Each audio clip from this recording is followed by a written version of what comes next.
Hello and welcome to another video. Today we are going to be doing something a little bit special, something I've been wanting to do for a while. We are going to be reviewing the Am I the A-hole subreddit featuring Japan.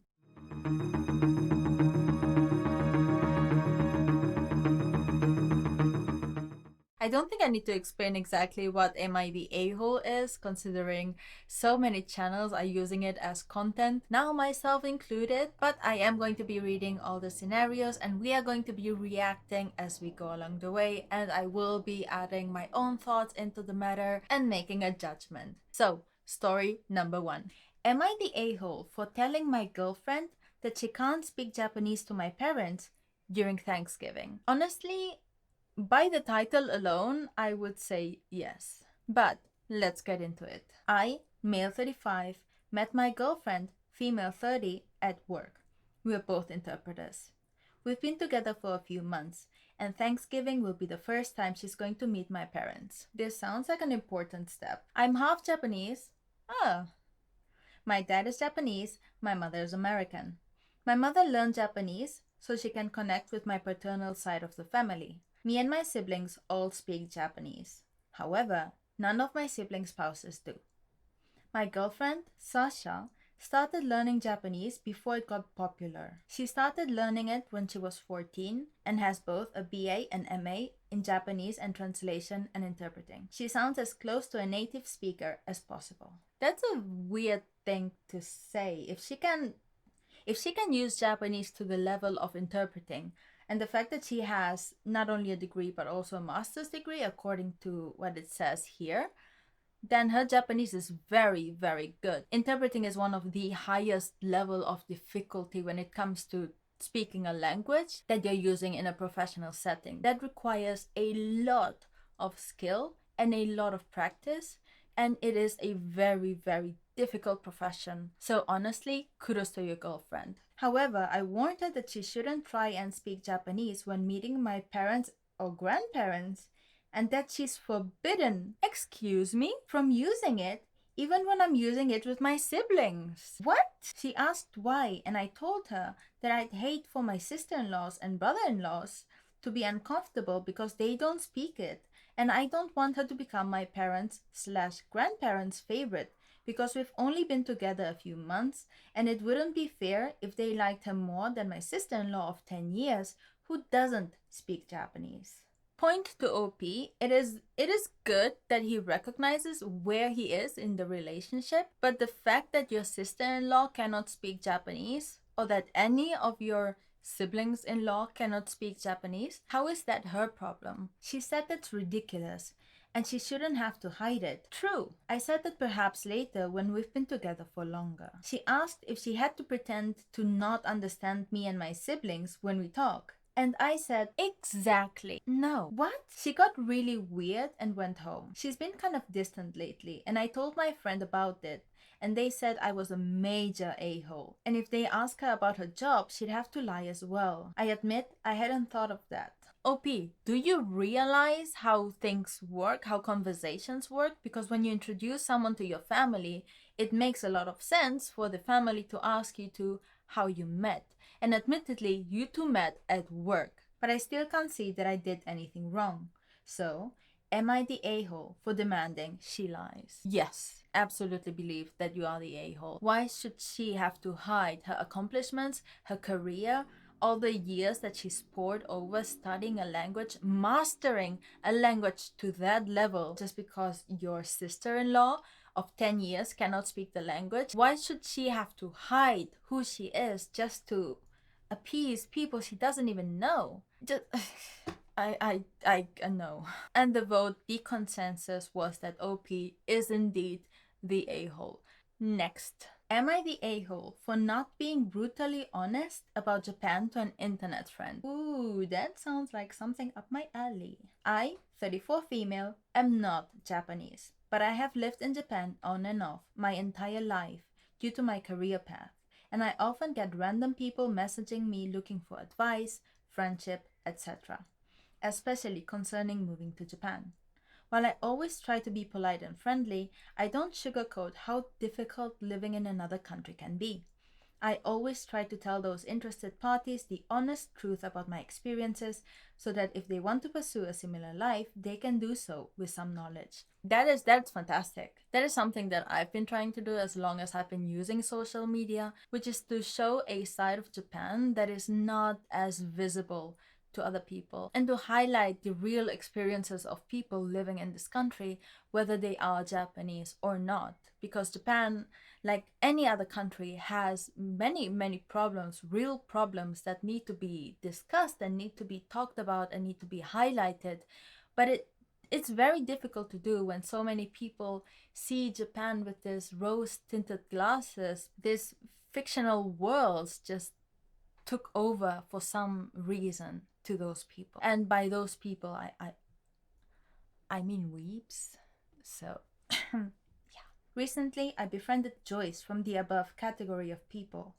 Joyce has never been to Japan, but wants to visit someday and possibly live there more permanently. The problem is that Joyce has been very open with me about the fact that she has some disabilities and is unable to have a job as a result. While I don't know the exact nature of her disabilities, I know that they are mental in nature, not physical. I also know that she's an American and relies on a small disability check from the government for her income, something she says she would lose if she took a job. Her plan is to afford a trip to Japan on her disability income, and if she decides to move here, to continue receiving her checks through the American Embassy every month. I genuinely have no idea how doable this is. I have told her as much, but she's too excited by the idea of being in Japan to take my concerns realistically. She just changes the topic to all of the things she's going to do when she gets to Japan. Joy sounds really enthused and happy and excited about the idea of coming to Japan. OP does mention that she wants to come here first before making the decision. That is a very smart decision on Joyce's side. And OP has been clear that she doesn't know how feasible it would be for Joyce to live here using an income based on the American Embassy. That is something I have no idea about. So that is something that Joyce herself would really need to do research on. I spoke to a friend about Joyce, and my friend says I'm the problem by not being more direct and upfront with Joyce about how unrealistic her dreams are. But OP has been very direct, right? She has told her, I've tried being honest, but Joyce also doesn't seem to understand what I'm trying to tell her. So yeah, OP is telling Joyce, like, hey, I don't know how doable this is. And Joyce is maybe too excited, too enthusiastic to really hear what OP is saying.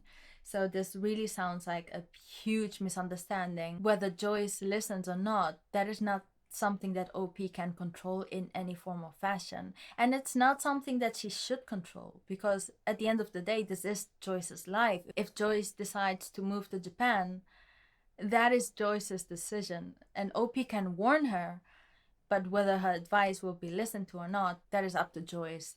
So I don't see how OP here would be the a-hole. Although she has disabilities, she should still absolutely be allowed to pursue her dreams if she wants to. Am I the a-hole for not being clear to Joyce that her getting to Japan, living in Japan, will be difficult, if possible at all? I mean, she has told her. She did clarify, I think I might be the a-hole because I have not been explicitly clear to Joyce how difficult achieving her dream of moving to Japan is.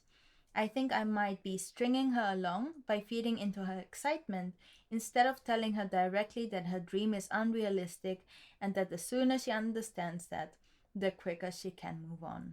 But like I said before, at the end of the day, the person who decides to move to Japan, Joyce, is the one making the decision. Joyce is the one who should be looking into the accommodations that she needs, and OP telling her, no, it's not, you're not gonna have a good time here, you're gonna struggle here.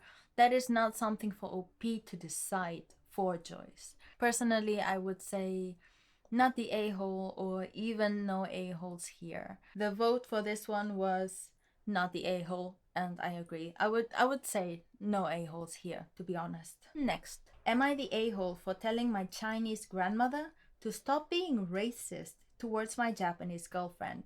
I've been dating my girlfriend for about half a year now, and things are going great. No one in my family has an issue with her, except my grandmother. My grandmother usually was super friendly with her before she found out she was Japanese. But with the age and the nationality, it is easy to imagine why there would be a hostility. So I'm gonna keep reading before making a judgment.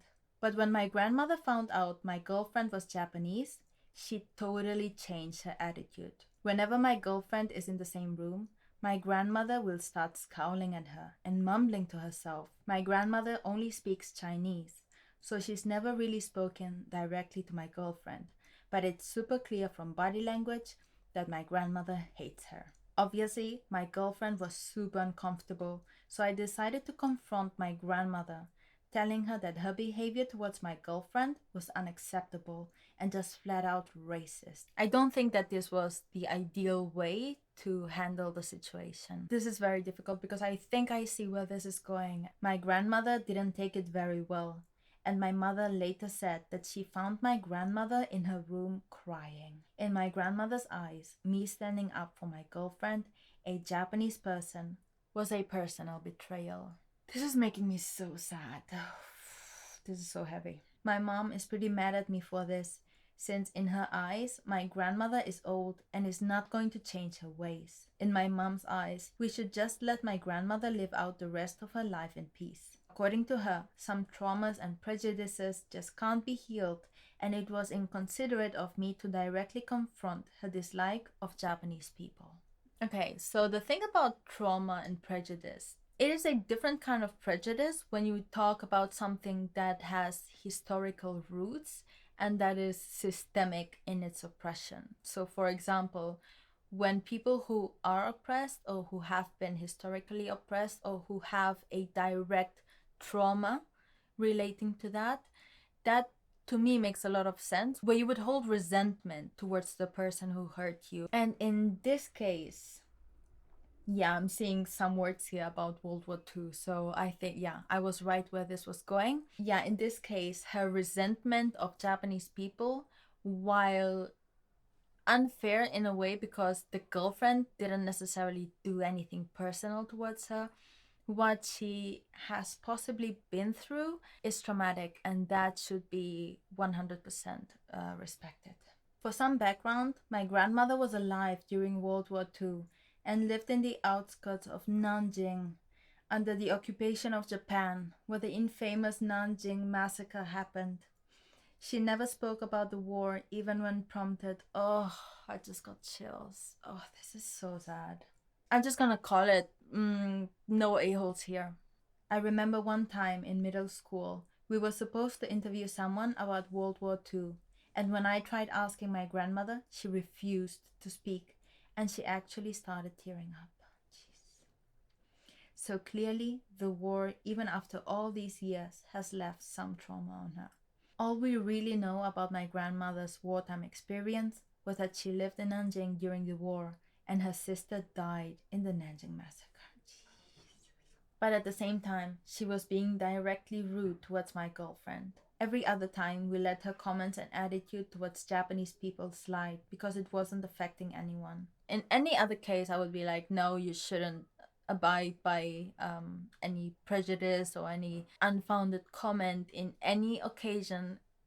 Like, it's not acceptable. But like I said before, there are some kinds of trauma, historical trauma, cultural trauma, that it's just, yeah, there is no way, even as a Japanese person, that I could ever be anything but understanding and compassionate towards his grandmother. And also, while I totally understand that my grandmother likely has trauma from the war, it's not like my girlfriend was the one committing war crimes. No, it wasn't her, so it's not your girlfriend's fault either. I think this is a situation in which it's no one's fault other than like the Japanese army. What happened to OP's grandmother, it's not something that I would be able to say or guess or even be able to fully comprehend. But it is my job as a Japanese person to show compassion towards victims of what my country has done to them, even if it's Even if it didn't happen in my lifetime, I still have that responsibility. I don't only get the legacy of the cool things, I also get the heavy history and all the dark stuff that is happening. It's a sucky situation, but I also want my girlfriend to feel welcome. I'd understand my grandmother's hatred of my girlfriend's ancestors or something, but not her. No a-holes here. I think for OP, the best solution would be to talk to his girlfriend, say like, hey, this is what happened, this is why she feels such a level of hostility. It is not personal, but she did go through a huge trauma, and I want to be able to support her because she is my grandmother and she just deserves all the compassion and all the empathy that anyone could ever give her. I'm not saying that he has to break up with his girlfriend. I think that there can be an understanding and there can be a way to work things out for them to just be okay and just to avoid as much hurt as possible. And this will be it for today's episode of Am I the A-hole? Japan edition. I hope you enjoyed it. Do let me know if this is something you found amusing, interesting. Let me know if you agreed with me or disagreed with me down in the comments. And of course, I do have to say, if you did enjoy it, please leave a like, please subscribe, and I will see you in the next video, which might be a part 2. Maybe? I'll see you soon.